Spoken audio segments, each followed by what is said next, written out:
Bom, pessoal, então essa aula aqui é a segunda parte da nossa formulação de Feynman, né, para integral de caminho na mecânica quântica, tá bom? Onde eu vou mostrar explicitamente que a integral que a gente encontrou na aula passada, ela satisfaz a equação de Schrödinger, tá bom? Então, o que a gente tinha, né? A gente tem basicamente dois pontos no espaço-tempo. Eu vou chamar aqui de xn tn, tá bom? E eu tenho um segundo ponto aqui que eu vou chamar de x1 t1, certo? Pela definição de Feynman, né, você pode calcular a amplitude final, né, pelas ideias da própria mecânica quântica e juntamente com o que a gente viu da formulação de Feynman, a gente pode calcular a amplitude de probabilidade final desse ponto Tn, né, xn, do x1t1 até o xn-tn, né, basicamente fazendo uma integral de caminho, onde você pode passar aqui por um ponto, né, intermediário que eu vou chamar xn-1 e tn-1, tá bom? O que eu vou fazer agora aqui? Eu vou dizer que duas coisas, né? Então, a amplitude, né, de probabilidade para ir até xn-tn, x1 a partir de x1t1, né, a gente pode dizer que é basicamente uma integral, né, ou seja, eu vou ter que fazer uma integral sobre todos esses caminhos possíveis aqui, né, todos os caminhos possíveis eu tenho que considerar, então eu tenho que considerar esse caminho aqui, né, tenho que considerar esse outro caminho aqui, tá bom? Isso significa, na prática, que você vai fazer uma integral, né, sobre todos os xn menos 1. Vou deixar unidimensional mesmo, porque facilita a nossa análise, né?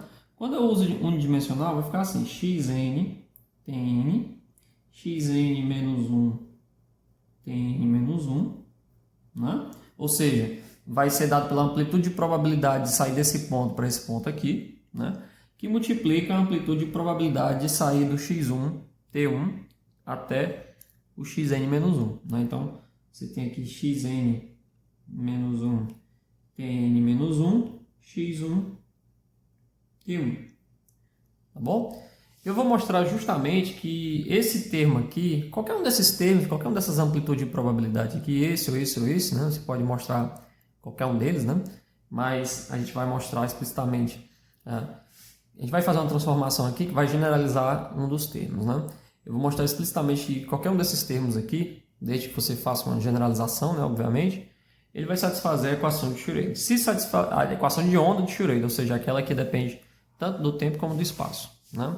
Então, se você mostrar isso aí é basicamente uma comprovação, né?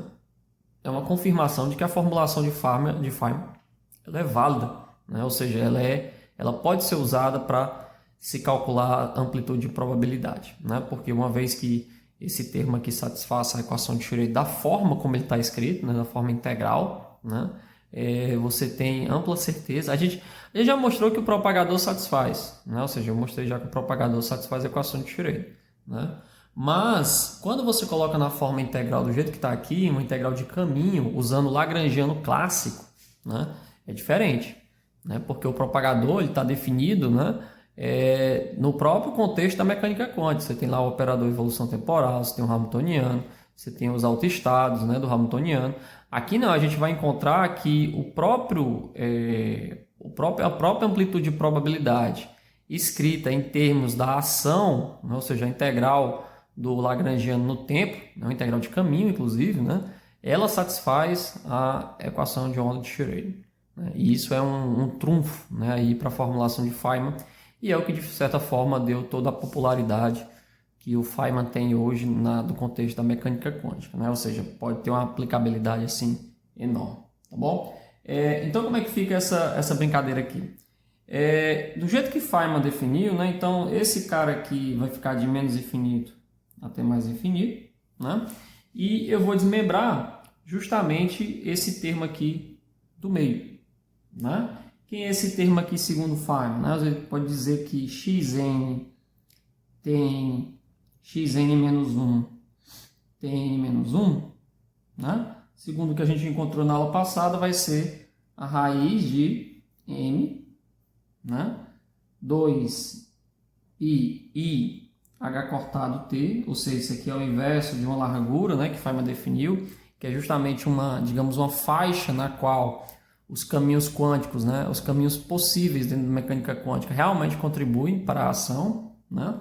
Vai ser exponencial, aí vem o termo de Dirac, né, i h cortado, né? O integral de Tn menos 1 até Tn, tá certo? De 1 meio de x ponto, né? Aí vem um lagrangiano, menos v de x, né? Esse aqui é o lagrangiano, dt, né? E aí, o que eu vou fazer agora? Eu vou desmembrar esse termo aqui considerando algumas coisas, né? Ou seja, eu vou desmembrar o termo do lagrangiano, né? Considerando o seguinte, que a diferença entre esse rapaz aqui, né, o Tn e o Tn menos 1, vai ser um intervalo que eu vou chamar de dt, o ΔT, né? Então, Tn menos Tn menos 1, eu vou chamar de ΔT, é um intervalo de tempo infinitesimal, tá bom? É um intervalo de tempo infinitesimal. E nesse intervalo de tempo, como ele é infinitesimal, nem a velocidade, né, nem o x ponto, né, e o v de x, nesse pequeno intervalo aí, são aproximadamente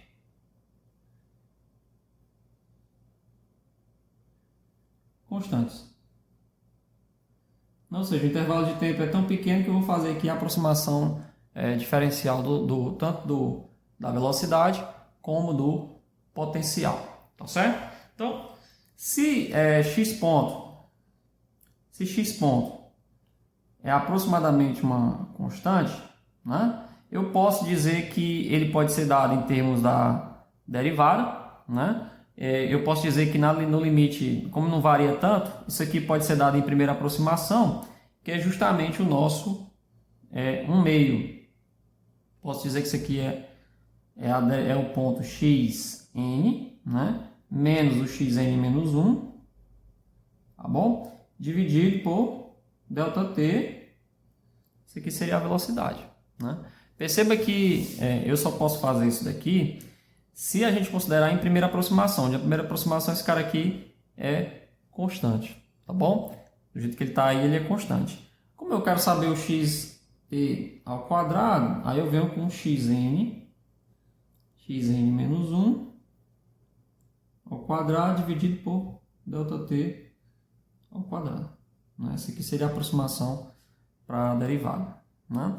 Com isso, a integral de Tn menos 1 até Tn de 1 meio de x ponto ao quadrado, dt, né, vai ser xn menos xn menos 1 ao quadrado. Como esse cara aqui é aproximadamente constante, sai tudo aqui da integral, vai ficar 1 meio aqui fora, m, né, que multiplica a integral do dt, que é ΔT, que é Tn menos Tn menos 1. Né? Então aqui tinha um quadrado, né? Tá bom? E a integral do potencial de t n menos 1 até Tn, como o potencial é aproximadamente constante nesse intervalo, isso aqui vai ser simplesmente o potencial, que eu vou chamar aqui de V, né? Vou dizer que é V de x, mas eu vou chamar logo de V, né? É vezes o intervalo de tempo. Tá bom? Então basicamente é isso daí, né, que a gente tem. E o que acontece? Eu vou reescrever agora a nossa integral de Feynman aqui. Então vai ficar xn Tn menos 1, né? Vai ser esse rapazinho aqui, m, 2πi h cortado ΔT, né? Que mais? A exponencial de i sobre h cortado. Aí vem os termos que foram integrados, né? Esses termos aqui, ó, tanto o meio de x2 e o v de x, como é que eles vão ficar? Vai ficar i ΔT, um dos ΔT vai embora, vai ficar sobre 2 aqui. xn menos xn menos 1 ao quadrado, tá bom? Deixar o ΔT aqui ainda, né, para ficar mais claro. Vezes a exponencial, vou quebrar agora a exponencial aqui, do potencial. Então vai ficar menos I, já cortado, V vezes ΔT. Tá bom? Isso aqui é o nosso termo aqui do meio, né, que vem da integral de Fábio. Então como é que fica a integral final, né? A integral final vai ficar assim, xn tem x1, que é o que eu quero calcular no final das contas, né? É a integral de menos infinito até mais infinito de dxn menos 1, né? Que multiplica esse termo todo aí. Então é raiz de m, 2πi h cortado ΔT, exponencial de i m sobre 2 xn menos 1 ao quadrado sobre ΔT, né? E a exponencial de menos i h cortado v ΔT, tá bom? O que mais? Como eu já fiz, estou fazendo a integral, eu preciso do termo final, né? Que é xn menos 1 tn menos 1 x1 π, né? Agora perceba o seguinte, como eu chamei já de Tn, né, eu fiz a seguinte mudança de variável, né, eu chamei Tn menos 1 de ΔT. Né? O que eu vou fazer agora? Eu vou chamar que esse intervalo aqui, esse intervalo que a gente está integrando aqui, ele é ΔT, mas esse intervalo também aqui, que é o intervalo de integração, eu vou chamar de um certo eta. Né? O que é o eta? É justamente o xn menos 1 menos o xn, tá bom? Então, eu vou dizer que xn menos 1 menos xn é igual a 1 eta. Com isso, o elemento diferencial passa a ser d eta, né? E o nosso Tn, eu vou chamar Tn menos 1 de t, né? Então, se eu chamei aqui Tn menos 1 de ΔT, se eu chamar o Tn menos 1 de t, eu vou dizer que é t mais ΔT. Aqui eu estou chamando Tn menos 1 de t. Né? Então, eu tanto chamei o xn menos 1, essa diferença aqui de x, né? Eu chamei de eta, como eu chamei esse rapaz aqui de t, porque é uma das variáveis de integração. Né? É um caminho aqui intermediário, tá bom? Que vai depender agora de eta e de t. Tá bom? Vai depender de eta e de t. Eta é a diferença e o t também é a diferença, que é justamente o tempo nesse ponto qualquer aqui. Né? Aqui é o ponto final, então ele não importa, ele pode ser incluído aqui no eta. Né? Por que eu estou fazendo isso daí? Quando eu faço esse tipo de modificação, né, vai ficar assim, x, n, né? Aí, deixa eu fazer só mais uma coisa aqui. Eu vou chamar o xn, o tn, né, de tn menos 1 de t. Aí depende de como você querer mostrar. Você pode mostrar que esse termo aqui satisfaz a equação de Schrödinger, ou você mostra que esse termo satisfaz a equação de Schrödinger, ou esse aqui. Na verdade, eu vou fazer uma escolha aqui de como fica melhor de mostrar. Né? Para ficar melhor de mostrar, eu vou escolher Tn, como eu falei aqui, t mais ΔT. Vou fazer uma mudança de variável. Com isso, o nosso xn menos 1 menos xn eu vou chamar de eta. Né? E dessa forma, esse xn aqui, né, eu vou chamar de x, né? Então eu vou chamar o xn também de x. Vou só mudar as variáveis, né? Aqui no caso. E aí vai ficar como? Né? Se xn menos 1, se é x aqui, né? Então vai ficar x. Aí o tn é quem? Segundo a minha mudança de variável, t mais ΔT. Concorda? Aí x1, t1, né, que é o ponto inicial. A integral vai continuar sendo de menos infinito até mais infinito, de d eta. Estou fazendo só uma mudança de variável. Exponencial de quem? I, m, sobre 2h cortado. Né? Aí aqui dentro vai ficar xn menos xn menos 1 ao quadrado. Mas quem é xn menos 1 menos xn? É eta. Como não importa aqui o sinal negativo, então vai ficar eta ao quadrado. Dividido por ΔT. Né? Tudo bem?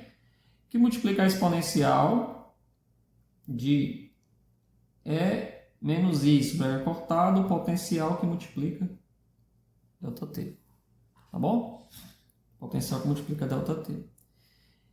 E o último termo é xn menos 1, né? Que vai ficar xn, x, né? Tá aqui. Como o último termo aqui é xn menos 1, e o nosso xn menos 1 é eta mais x, que eu estou chamando de xn de x, então aqui vai ficar eta mais x. E quem é o tn menos 1 é t. x1, t1. Por que eu estou fazendo isso daqui? Porque agora eu deixei bem genérico, né? Eu deixei aqui o x e o t desse lado, como sendo um ponto qualquer, né? Eu deixei um x e um t também desse lado aqui, como um ponto qualquer. Eu deixei o ponto inicial, ponto de origem, intacto, né? E agora a minha integral é no eta, certo? Minha integral é no eta, sendo que é importante destacar que eu não posso ainda tirar esse potencial de dentro da integral, né? Por quê? Porque esse potencial depende do x, tá bom? No caso, se eu for considerar aqui do x ou do xn, então ele vai depender ainda do próprio eta. Então eu não posso tirar de dentro da integral, tá bom? Ele é um potencial que depende de eta ainda. E tem o elemento infinitesimal ΔT, né? O que a gente vai fazer agora? Eu vou fazer uma expansão dessa função aqui, né? Ou seja, vou pegar essa expansão aqui e vou expandir em termos de potência de t, né? Vou expandir a própria exponencial aqui do potencial em potências de t também, potência de ΔT, né? E vou expandir essa funçãozinha aqui em potência de eta, né? Que é justamente a nossa diferença aqui de caminho, né? Eu estou dizendo que é um eta e a diferença de tempo é ΔT, tá bom? Então, vou fazer essa expansão aí desses três termos aí em série, né? Série de Taylor, tá bom? E a gente vai ver o que a gente vai ganhar. Por que eu vou fazer esse tipo de expansão? Tá bom? Porque eu vou ganhar aí, tá bom? As derivadas, né? Eu vou ganhar as derivadas, tá certo? Vou ganhar a derivada tanto temporal como derivada espacial, tá certo? Porque aqui é uma variável de posição e aqui é uma variável de tempo, né? Então, vou ganhar tanto derivada temporal como derivada espacial, que é justamente o que a gente precisa para encontrar a equação de Schrödinger, a equação de onda de Schrödinger, né? Então, vamos lá. Então, o nosso x de t mais ΔT x1 t1, né? Vai ser o quê?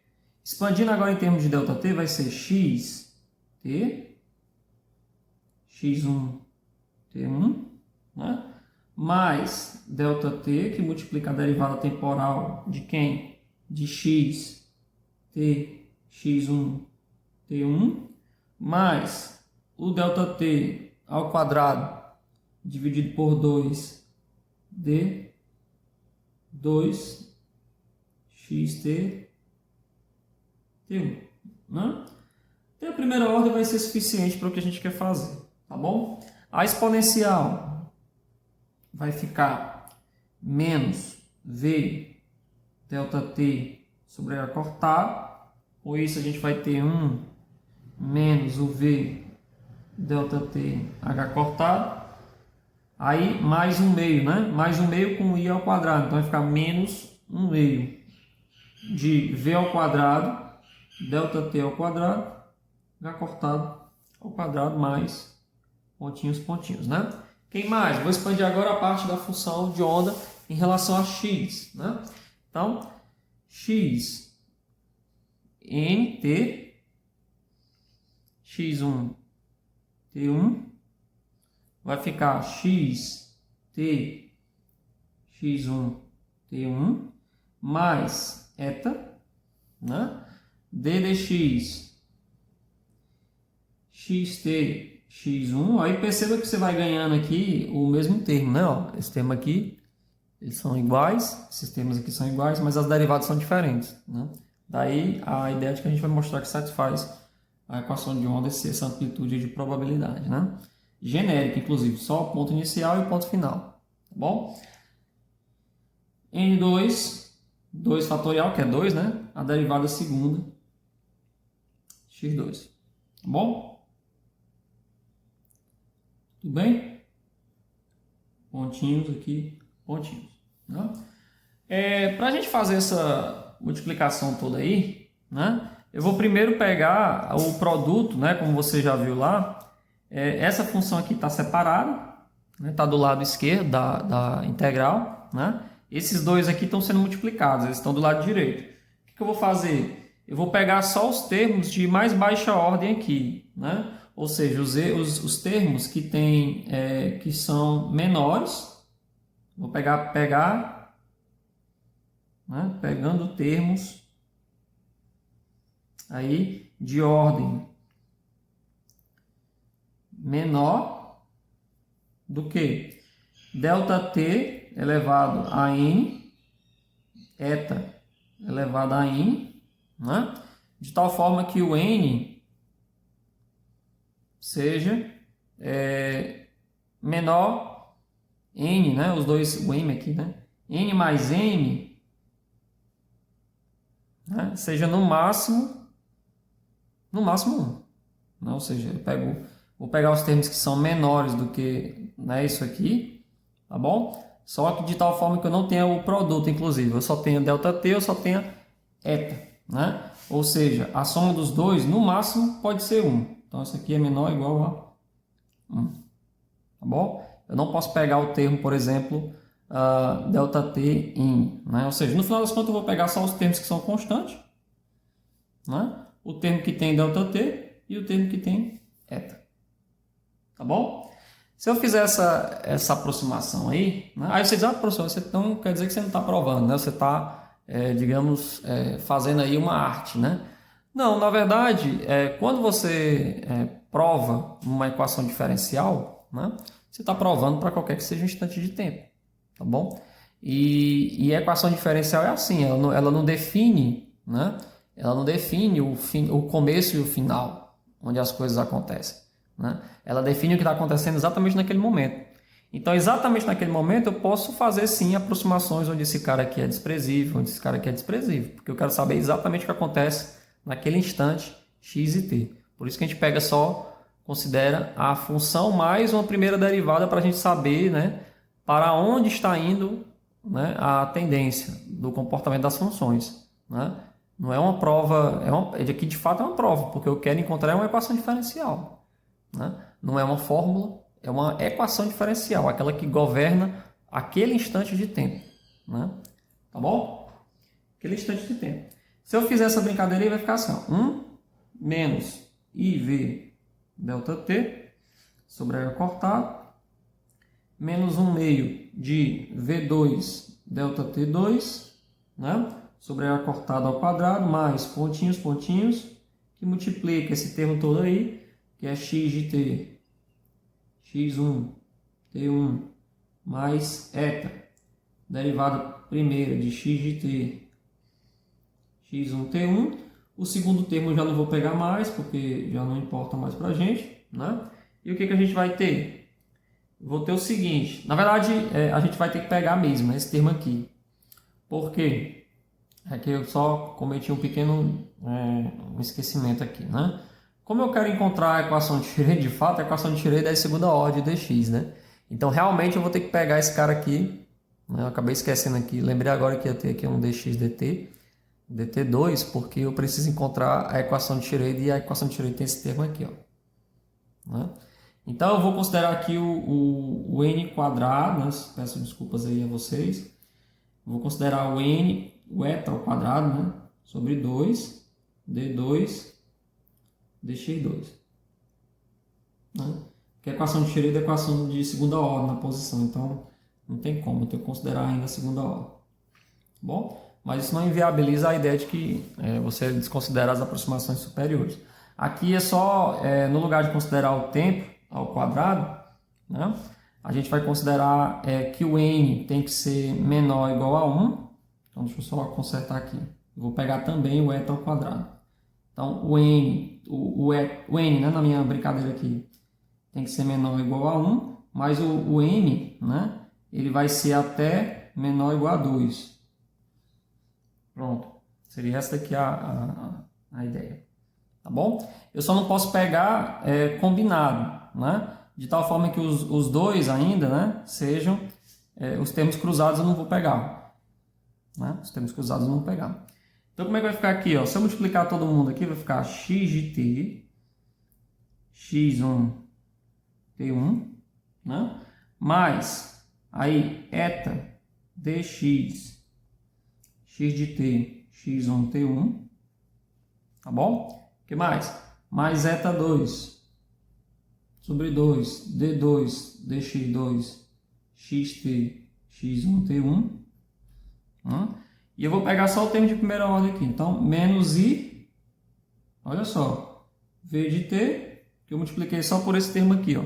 Já cortado, x de t, x1, t1. Tá bom?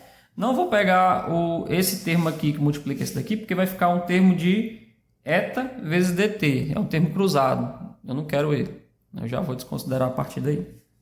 Né? Vou considerar ainda a segunda ordem da posição, porque na equação de Schroeder aparece aqui o termo de segunda ordem da posição. Né? Mas os outros eu já vou desconsiderar. Tá bom? O que acontece? Quando eu pego agora essa expressãozinha aqui e jogo na integral, né, como é que vai ficar? Quais são as integrais lá que a gente tinha? Eu vou reescrever aqui. A gente tinha o seguinte, você tinha m, raiz de m, né? 2i, cortado, delta t, a integral de menos infinito até mais infinito de d eta, né? Aí eu tinha um exponencial do tipo gaussiano, só que com coeficiente complexo, né? Que é uma integral de Fresnel, como eu já comentei com vocês aqui na aula passada. Tá bom? E o que mais? Aí esses termos todos aqui, ó. Então, vai ficar aqui dentro da integral, vai ficar xt, x1, t1, tá bom? Mais eta vezes a derivada desse rapaz aqui. Tá bom? Mais eta 2 sobre 2, a derivada segunda.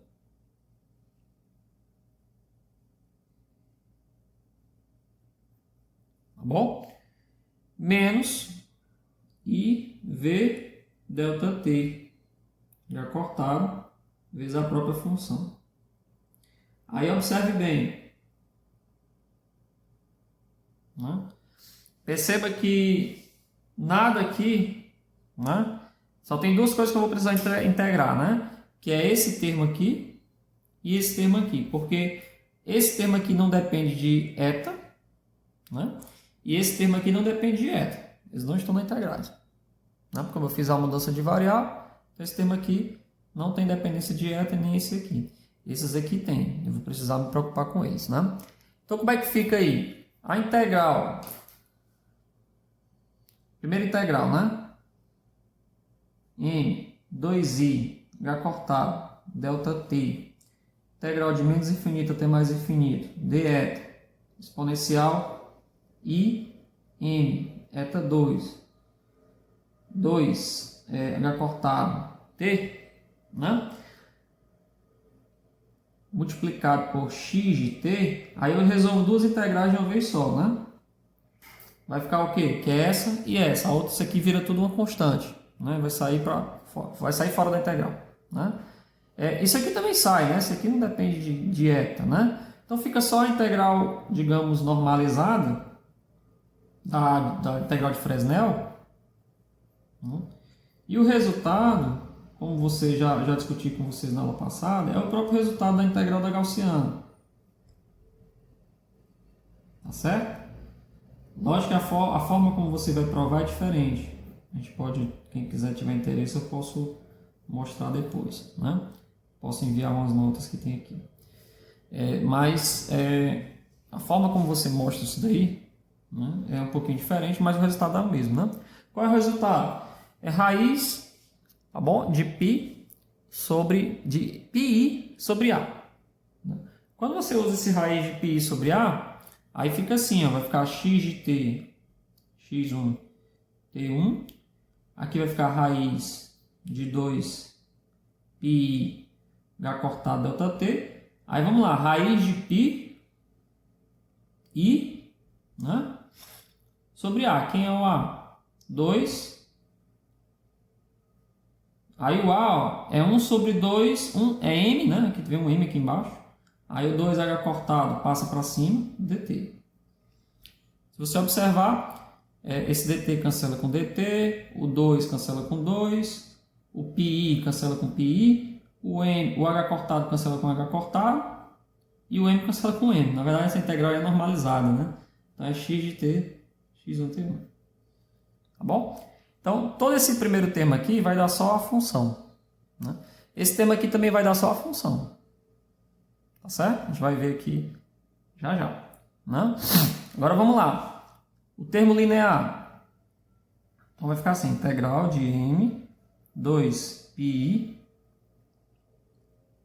né? Aí, a derivada, que não depende de eta. Tá bom? O que mais? Integrado de menos infinito até mais infinito de eta. Aí vem um eta aqui, ó, exponencial 2pi. Ora, essa integral aqui, né, por isso que a gente precisa pegar o termo até a segunda ordem da derivada pela posição. Porque essa integral aqui é uma integral ímpar, na variável eta. Aqui você tem uma gaussiana no espaço real, mas no espaço complexo também vai dar simétrico, do mesmo jeito, né? Quando você resolver uma integral complexa em relação à real, é só você quebrar, né? Não em duas, tá bom? Mas fazer um circuito, porque isso aqui é uma integral no circuito do plano complexo, onde você faz um circuito sobre o eixo real e outro circuito aí sobre o plano complexo. Aí você mostra que a integral no plano complexo, né, ela converge para zero, né? A integral no caminho completo, tá bom? Vai me dar, se não tiver polos, né, a função vai dar zero, a função analítica, né? E se tiver polos vai dar 2π vezes o resíduo, né? Mas aqui essa função não tem polos, tá bom? Ela não tem divergência, tá bom? Então, isso aqui vai dar zero por simetria. Função ímpar, né? Vai dar zero essa integral. Agora a outra não, a outra não dá zero não. Que é 2π h cortado, derivada segunda. Por isso que a gente precisa da derivada segunda pelo menos aqui. Que a derivada primeira dá zero. Integral, menos infinito até mais infinito. Eta 2, exponencial de i, eta 2, 2π, delta t. Aí a forma como resolve essa integral aqui é semelhante às integrais gaussianas que eu mostrei para vocês, né? Não tem mistério nenhum, tá bom? Aqui tem um meio, né? Tá faltando um meio aqui fora. Tem esse meio aqui, ó, tá certo? Estou trazendo esse meio para cá. O que vai acontecer aqui esse resultado? A forma é semelhante que eu mostrei para vocês na aula de integrais gaussianas. Você tem um x2 ao quadrado, né? Usa aquela mesma estratégia de derivar em relação a esse rapaz aqui, ó, né? Usa isso aqui como um parâmetro e deriva em relação a ele. Dá o mesmo resultado, né? Então isso aqui vai ficar 1/2 da derivada segunda, tá bom? Esse rapaz aqui, tá certo? O que mais? Aí, raiz de 2π, que é o resultado daqui, e h cortado, delta t, sobre m elevado a 3/2, né? Quem mais? M, que é esse termo aqui, ó, 2πi, né? H cortado, ΔT, 1 meio. Bom? Quando você substituir tudo aqui, ó, vai sobrar esse, por exemplo, aqui é 3 meios, aqui é 1 meio, né? Então, você vai ter o quê? Vai sobrar 1 meio da derivada. Vamos continuar com o meio aqui.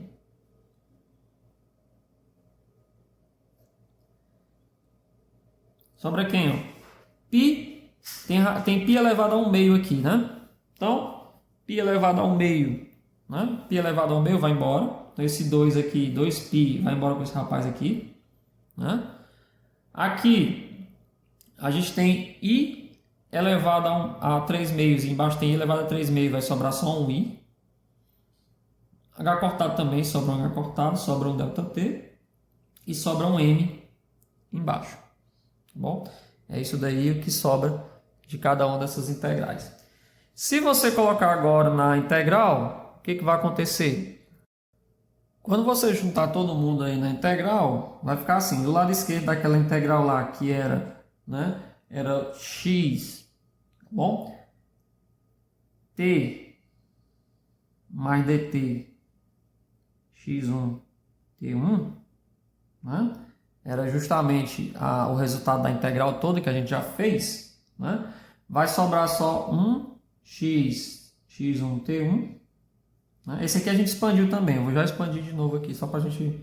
Aí sobra o termo de segunda ordem, em eta, que veio i, h cortado, ΔT sobre 2m, dx2, x1, t1, né? Olha como é interessante, que é um cat, né? Menos i, v, ΔT, sobre H cortado, x, t1. Foram os termos que sobraram do lado direito. Aí aqui a gente fez uma aproximação, que é x de t, x1, t1, né? Mais ΔT vezes a derivada temporal desse rapaz aqui. Vai ficar igual a x de t, x1, t1, né? Mais IH cortado, ΔT, derivado, x de t, x1, t1, menos IV, ΔT, H cortado, x de t, x1, t1. Né? Olha que interessante, ó. Esse cara aqui cancela. Tem que estar repetindo dos dois lados. E uma vez que isso aí cancelou, eu posso cancelar também agora o ΔT, ó. ΔT aqui, ΔT aqui, ΔT aqui. Olha como fica bem interessante, né? Então desse lado a gente tem que a derivada temporal de x de t, x1, t1, né? Aí do outro lado a gente tem IH cortado sobre 2m, x2, tá certo? Menos I, V sobre o cortado x de t. Olha que bonito que ficou aqui, né? Então, se eu agora multiplicar todo mundo, né? Pelo quê? Se eu multiplicar todo mundo por I, H cortado, né? Como é que vai ficar? IH cortado, dt, x1, né? Olha que bonito, né? Menos IH cortado sobre 2, dt2, dx2, né? x de t, x1, t1. Quando eu multiplico aqui IH cortado, né? Vai ficar menos com menos mais, aqui vai ficar mais, v, né? Que é o potencial, que depende de x, né? X de t, dt. Pronto. O que é isso aqui? Isso aqui é a equação de onda.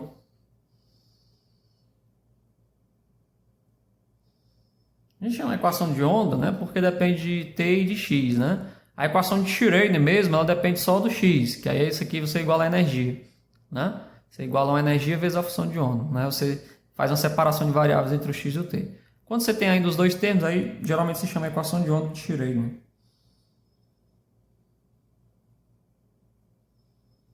Pronto. O que você mostrou aqui explicitamente? Né? Você mostrou que o elemento xt, t1, né, da forma não escrita como propagador. A gente não escreveu ele na forma de propagador. A gente escreveu ele como uma integral de caminho da ação. Né? Na verdade, da exponencial da ação. A gente usou aqui, né, o termo lá de Dirac, juntamente com a integral de Feynman, né, e h cortado S. Né? Ou seja, você realmente mostrou que esse cara aqui, dado pela integral de Feynman,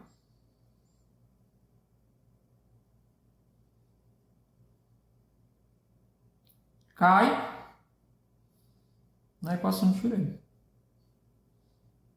Olha que interessante. Né? Ou seja, daí o amplo sucesso da formulação de Feynman para a mecânica quântica. Porque você consegue mostrar explicitamente, né, que a integral de Feynman satisfaz, né, a equação de Schrödinger. Então fica aí, de certa forma, uma teoria válida. Né? Então daí é que saiu o sucesso aí das integrais de caminho de Feynman como uma nova abordagem de se resolver problemas de mecânica quântica. Né? Não é uma abordagem fácil, né? Porque envolve você calcular Lagrangiano, né? Você explicitamente colocar lá o Lagrangiano do sistema e fazer uma integral de caminho, ou seja, uma integral realmente no tempo, né? Das variáveis x, tá bom? E de velocidade dependente do tempo. Né? Não é uma formulação fácil, mas é uma formulação bonita. Né? Por quê? Porque agora você entende que você te leva a entender, né, que eu tendo um estado quântico aqui nesse ponto do espaço, dado por x1t1, o estado quântico em pontos posteriores, né, você pode simplesmente usar a integral de Feynman, né, de caminho. E aí é interessante que ela leve em consideração todos os caminhos possíveis. Né? Então existem várias teorias aí que consideram caminhos aí mais exóticos, né, para tentar encontrar aí algum efeito físico novo, né? Ou alguma fase nova, ou alguma diferença de fase de interferência, né? Algumas considerações sobre a amplitude final, de probabilidade, se existe ou não, a possibilidade de medir o elétron em outro ponto do espaço, em outro tempo, né?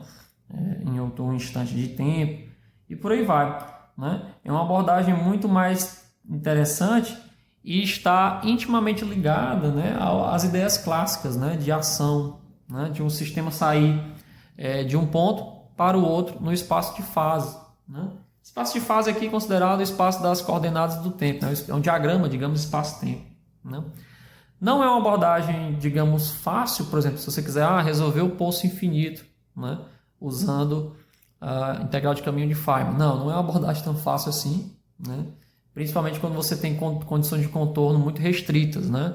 Porque o ideal é que você tenha condições de contorno onde a sua função de onda ela zere no infinito, né? Ou seja, você tenha um espaço muito grande para fazer a integração, de tal forma que você pode restringir a sua integral numa região pequena do espaço. Né?